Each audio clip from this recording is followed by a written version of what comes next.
All right, let's get some things in order. Who is ESPN predicting to leave the Indiana Fever in free agency? Who are they predicting to leave all of these teams? This is the most free agents in WNBA history. Everybody is trying to cash in on this new CBA. We got to figure out who is about to be leaving Caitlin Clark and the Indiana Fever, along with some of the other teams. I think there are a few players that are going to be. First, let's talk about the shock that went viral on social media this week. It's very uncertain for the entire league in general, but you're a free agent for the first time. Have you thought about what free agency might look like for you if you'd like to be back? Yeah, I mean, I'm a restricted free agent, so I think that changes things a little bit, but I've loved my years here in Indiana. So obviously with a lot of uncertainty, you don't know what's to come, but I've built a life here, and I love this franchise. I love the people. I love the fans, so. We'll see what comes. The greatest conflicts in professional sports don't necessarily take place in a stadium with bright lights. They take place in private, in quiet discussions that might influence a franchise's future for years to come. Everyone is familiar with the Indiana Fever's recent success story, a rebounding squad headed by the greatest, thrilling rookie the WNBA hasn't seen in a long time. But what if spreadsheets weren't used to determine the team's future and meets with executives? What if its brightest star's one unstated desire was all that mattered? This is the tale of Caitlin Clark's extraordinary influence, just a year into her career. To defend those who are most important to her, and by doing so, she changed the definition of power in women's basketball. The burden of expectations. The debut season for Caitlin Clark was a whirlwind of unrealistic expectations. Every opponent played her with extreme physicality and the weight of an entire league, and every camera followed her, appeared to be resting on her shoulders. She wasn't just another first-round selection attempting to establish herself. She was the game changer, the generational talent entrusted with raising women's basketball's profile on her own. The examination was unrelenting. Defenders used play and aggressive double teams to target her. They put the boundaries of what referees would permit to the test. The media examined each wasted opportunity, each turnover. She appeared to be human at all times. Critics anticipated failure. Fans anticipated perfection. And everyone in the sports world kept an eye on it to see if the excitement was genuine. Finding steadiness was crucial in that hectic setting. Clark wanted colleagues who prioritized her as a person above a commodity, and whom she could trust without conditions. She connected with two players who supported her when no one else did, creating a bond that would quickly grow to be the most significant relationship. Dynamic inside the group, they were referred to as the Traceleches, Caitlin Clark, Sophie Cunningham, and more than just teammates. Along with Lexie Hull, the fun name alluded to the sweet treat from Latin America, but it also signified something far more profound than a catchy hashtag on social media. Anyone observing could see how close they were, and they were often laughing, providing assistance both on and off the court. This was more than just a friendship for Clark. It served as her compass throughout difficult times. Waters. Sophie Cunningham was the seasoned guard who had made a career out of playing with a fierce protector. An advantage.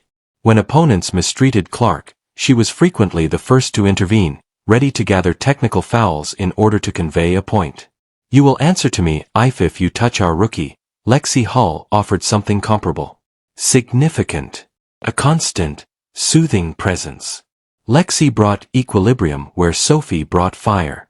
She was the subdued assurance in the locker room, the trustworthy teammate who consistently shone professionalism and a strong work ethic. These three provided Clark with a network of support so he could concentrate on basketball instead of continuously peering behind her. The team's newly discovered chemistry revolved around this trio. Their relationship on the court translated to victories. Their friendship off the court fostered a culture of trust, and their sincere love for one another was contagious throughout the roster. However, none of them could have predicted how that friendship would be put to the test. The basketball industry. Within the league, rumors began to circulate as the off-season drew near. The Fever of Indiana. They had to make difficult financial decisions despite their success, and the excitement Clark had created. They built a championship-caliber team while operating under stringent salary cap restrictions, just like many WNBA teams. Roster required making tough decisions regarding who stayed and who left. Abruptly, two of the team members' names, the most cherished players, were up for trade: Lexie Hull and Sophie Cunningham. The justification was solely pecuniary, giving up cap room for future trades, depth, and the pursuit of additional players on paper. It was logical. Although they weren't indispensable stars, they both made significant contributions. The front desk might defend the financial projections and tidy spreadsheets to analysts and stockholders. However, those spreadsheets didn't take chemistry into consideration. They did not assess loyalty, trust, or the intangible qualities that some players bring to their club. Improved the impact Sophie and Lexie had on Caitlin Clark's performance and mental well-being was beyond quantifiable. The front office appeared to be prepared to destroy the same foundation that had allowed them to achieve such success. Putting financial efficiency ahead of emotion, as is typically the case in professional trading, word of the possible trades leaked. Players began to hear rumors, agents called, and the media started speculating about where Sophie and Lexie might end up. And Caitlin Clark, the rookie who is meant to be thankful and keep her head down for the chance that she had had enough. The private declaration, however, things changed after that. Numerous insider accounts state that Caitlin Clark made an unexpected move silently. She headed to the Fever's management and made her stance very evident. This was not a social media planned public spectacle, posts, or theatrical press conferences. There were no well-planned PR operations or statements leaked to preferred media, intended to increase public pressure. It was a personal statement about how important Sophie and Lexie were to her success and consequently to the team's ongoing development. The message was clear and concise. They had no intention of leaving. The Fever needed to comprehend if they were serious about building around their franchise guy. That the two players who had supported her under pressure were part of her vision for the team felt oppressive. The game shifted from the court to the front office at this point. Clark was more than just a basketball player. She was now actively determining the course of the franchise. Few rookies were taking charge of their careers the way she was, and very fewer female athletes ever had the guts or power to try the sacrifice and the danger. Without a doubt, there was a significant risk involved in this enormous sacrifice for a young athlete to use that. Such influence is virtually unheard of, particularly in the WNBA, where administration has historically benefited from power dynamics and control over players. Her rapport with the front desk, her standing as a team member, and being called a diva who is too domineering or challenging to collaborate with. The history of sports is lengthy. Of penalizing athletes who dare to stand up for themselves, especially women, she was aware of the charges that would come afterwards spread. She would be labeled as privileged, entitled, and uninformed about the basketball industry. Critics might argue that she should stay in her lane and concentrate on playing instead of going too far rather than hiring decisions. However, when she lost the two individuals who served as her support system throughout the most trying for the first year of her existence, she felt powerless. Clark calculated that safeguarding her teammates was worth the possible negative reaction. She prioritized their jobs over any possible harm to her reputation, displaying a degree of devotion that many warriors wouldn't take. She took a chance on her own as well. The future. Clark would have been left in the dark if the front office had declined and traded Sophie and Lexie nevertheless. An unfeasible situation. Despite the betrayal, would she uphold her end of the bargain? Would she ask for a swap on her own? Causing a disaster for both parties' public relations. By doing this, she was placing a wager that her worth. She was so important to the franchise that they couldn't afford to overlook her, the superstar's economics. The front desk listened, but why? Why did they eventually abandon their plans and decide to retain Sophie and Lexie on the roster? Caitlin Clark is more than just a player. She is a one-woman economic powerhouse who turned the Fever from an afterthought into one of the most desirable properties in the league. The Fever's ticket sales urged as soon as she was drafted, games that used to draw a few. Suddenly, thousands of fans were sold out. Packages of season tickets that had lain empty for years were snapped up in a matter of hours. In order to meet demand. The Fever forced certain games to be moved to bigger venues, something the team had never done before. Given careful thought before to Clark's arrival, her games were televised during prime time, attracting spectators who had never previously watched the WNBA. Networks battled for the right to broadcast. Advertisers who had previously women's basketball, which was disregarded, suddenly saw a chance. Experienced veterans were outsold by her jersey, and her social media tweets produced millions of engagements, and her mere appearance in a place ensured sold-out products and crowded stadia. She not only brought skill to Indiana, but she also increased the franchise's relevance and earnings, had never witnessed in its past.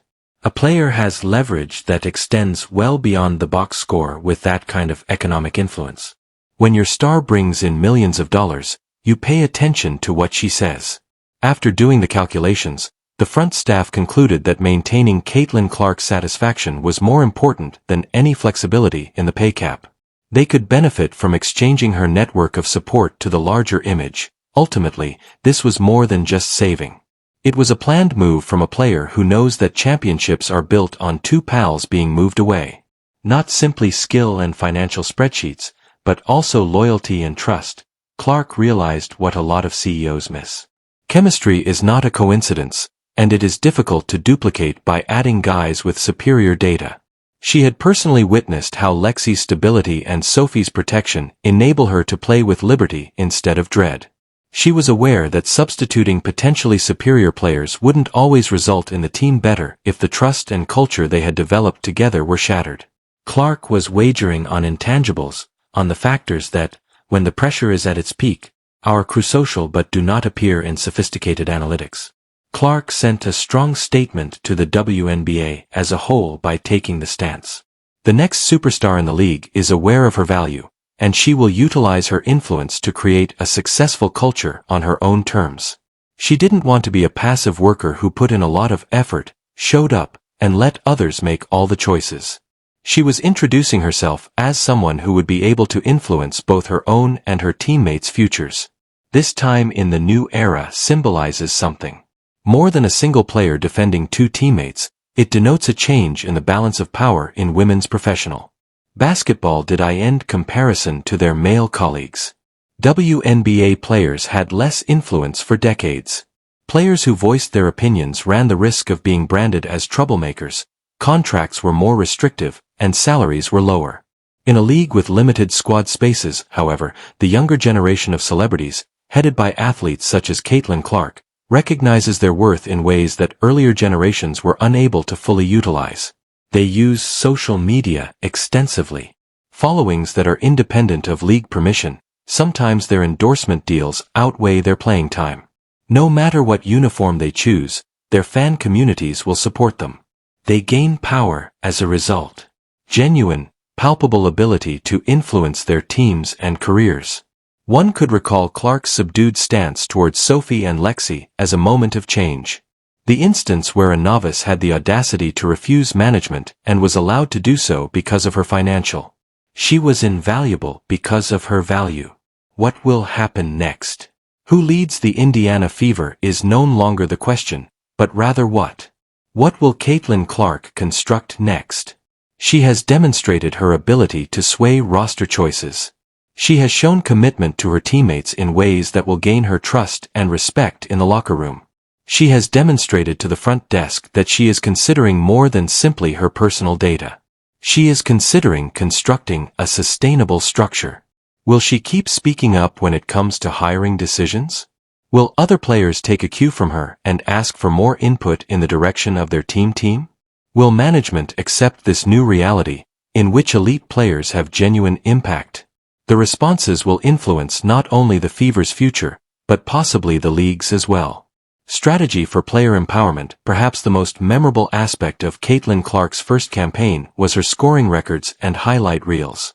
But perhaps her most significant contribution is this: demonstrating the upcoming generation of women athletes that having agency over their careers and being excellent players are not mutually exclusive, they may be both. Additionally, sometimes the most crucial decision you make is during a private meeting, not on the